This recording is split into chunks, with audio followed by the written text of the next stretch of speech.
उससे बहुत मैं भावुक हुआ था। और जैसे ही कल उनका मुझे टेलीफोन आया, 8 बजे 44 मिनट्स पे टेलीफोन आया था और हमारे प्रधानमंत्री ने मुझे कहा कि उज्जवल जी मैं मराठी में कहूं क्या हिंदी में बोलूं।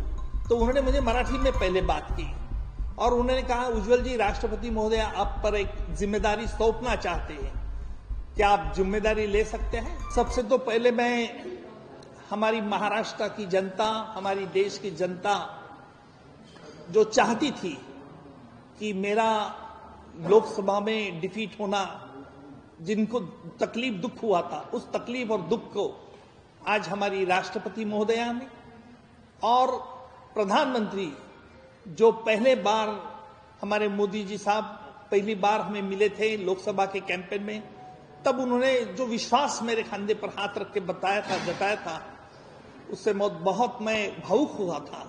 और जैसे ही कल उनका मुझे टेलीफोन आया, 8 बजे 44 मिनट्स पे टेलीफोन आया था और हमारे प्रधानमंत्री ने मुझे कहा, उन्होंने पहली बात तो ये कही कि उज्जवल जी मैं मराठी में कहूं क्या हिंदी में बोलूं। मैं थोड़ा हंसने लगा और फिर वो जोर से हंसे, फिर बोले, मैंने उनको कहा कि आप तो दोनों भाषा अच्छी तरह से जानते हैं। तो उन्होंने मुझे मराठी में पहले बात की और उन्होंने कहा, उज्जवल जी राष्ट्रपति महोदय आप पर एक जिम्मेदारी सौंपना चाहते हैं, क्या आप जिम्मेदारी ले सकते हैं? मतलब आप बताइए कौन सी जिम्मेदारी है? तो उन्होंने मुझे कहा कि हम राष्ट्रपति महोदय का ऐसा निर्णय है कि आपको राज्यसभा में लिया जाए ताकि देश के लिए, संविधान के लिए कुछ अपना शक्ति खर्च कर सके। तो मैंने तुरंत हाँ कर दी और उसका फल इतना इमीडिएट हुआ। तो मैं हमारे देश के प्रधानमंत्री, भाजपा के जेपी नड्डा जी और गृह मंत्री अमित भाई जी और हमारे महाराष्ट्र के मुख्यमंत्री देवेंद्र फडणवीस, इनका व्यक्तिशः आभारी हूं, क्योंकि जो लोकसभा में मेरा डिफीट भी हुआ था, उस वक्त उन्होंने मुझे कहा था कि उज्जवल जी लाइफ में तो ऐसे होता है, लेकिन मैं वो भूल भी गया था क्योंकि मैं तो केसेस मेरी चला रहा था। क्योंकि जो आज तक शुरुआत से ही मैंने जो प्रैक्टिस की है, तो हमेशा आरोपी के खिलाफ ही प्रैक्टिस की है और शुरुआत से ही मैं एक पब्लिक प्रोसेस नाम से जाना जाता हूं।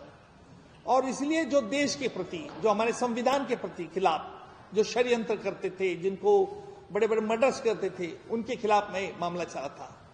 और उसकी वजह से आज जो राष्ट्रपति महोदय मुझे विश्वास प्रकट किया, मैं इससे बहुत खुश हूं और मैं पूरी हमारी जनता का व्यक्तिशः आभारी हूं। सर, एक बहुत ही स्ट्रॉन्ग बैकग्राउंड से आप आते हैं, एक बड़े प्रमुख राज्य से आते हैं, तो किन मुद्दों को आप खास तौर पर राज्यसभा में पेश करेंगे? किन मुद्दों पर आपकी कोशिश होगी बात करने की? देखिए, हमारे देश में जो आज पहली बार कुछ शक्तियां कुछ भाषा हो या कुछ धर्म हो, इस पे जो बात करते हैं और जो हमारे डॉक्टर बाबा साहेब अम्बेडकर ने हमें जो संविधान दिया है, उस संविधान के खिलाफ जो षड्यंत्र करते हैं, उनके लिए हमें कानून किस प्रकार का सशक्त हुआ है। आज पूरे विश्व में हमारी देश का डेमोक्रेसी जो है वो बहुत बलवान है, क्योंकि हमारे देश में अलग अलग स्टेट है, अलग अलग लैंग्वेजेस है। फिर भी हम जब हमारे देश पे कोई हमला करता है, हम देश से कोई ये करता है, तो हम यूनाइट हो जाते हैं। मुझे लगता है कि ये यूनिटी और सॉलिडेरिटी ये हमें कंफर्म और आगे चल के कायम रखनी होगी। और इसके लिए जो इससे नहीं मानते, जो एक अलग विचार करते हैं, उनके खिलाफ कानून किस तरह से बलवान करना चाहिए। हमारे देश के मुख्य न्यायाधीश गवई साहब ने कल ही जो जताया था कि अभी भी हमारे न्याय व्यवस्था में संशोधन करना बहुत जरूरी है, क्योंकि कई मामले कई सालों तक चलते हैं और आखिर डिलेड जस्टिस अगर होता है तो इससे बरीड जस्टिस।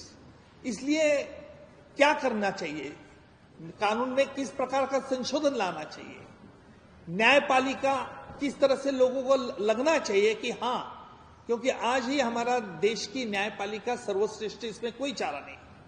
लेकिन फिर भी मैं कहूंगा कि इस न्याय व्यवस्था में कुछ सुधार लाना जरूरी है, क्योंकि न्यायाधीश और न्याय ये अबाउ सब सस्पिशन चाहिए। और इसलिए हमें क्या कानून में क्या सुधार कर सकते हैं, किस तरह लोगों में विश्वास पैदा कर सकते हैं, किस तरह में हमारा संविधान बरकरार रख सकते हैं, इसके लिए मैं मेरा वक्त व्यतीत करूंगा। Sir, as a judiciary member we know कि उज्जवल निकम क्या ब्रांड है, लेकिन एज अ लेजिस्लेटिव मेंबर अभी आपका क्या एम है आगे? देखिए, अभी तो ये नया, मेरे लिए तो बहुत नया फील्ड है।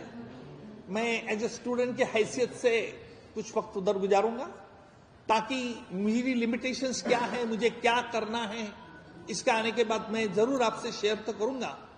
लेकिन मैं आपको ये आश्वासित करता हूं कि हमारे देश के प्रधानमंत्री मोदी साहब, गृह मंत्री अमित शाह जी, इन्होंने, और हमारे राज्य के मुख्यमंत्री देवेंद्र जी फडणवीस, इनकी एक जो कोशिश रही है कि देश सबसे पहले, नेशन इज द फर्स्ट, और इसी विचार से मैं ज्यादा प्रभावित भी हूं।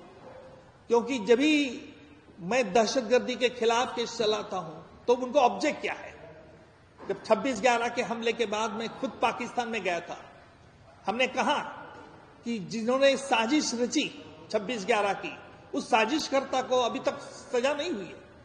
देखिए, पाकिस्तान में अभी भी वो ट्रायल इन कैमरा चल रही है, किसी को पता नहीं।